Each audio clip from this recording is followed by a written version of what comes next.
Sorry, प्रणाम सबको।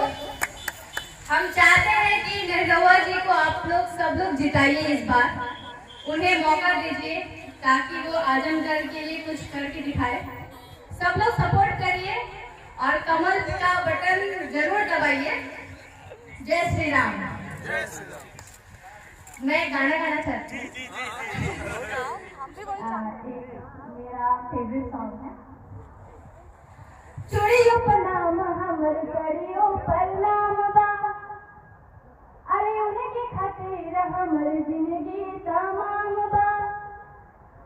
सरदा पुराण मोरे मनवा के, सरदा पुराण मोरे मनवा के, लिखा लिखा खाली गाइन गो दलवा से, अगोरे हथवा पे नाम सजनवा के, अगोरे हथवा पे नाम सजनवा के।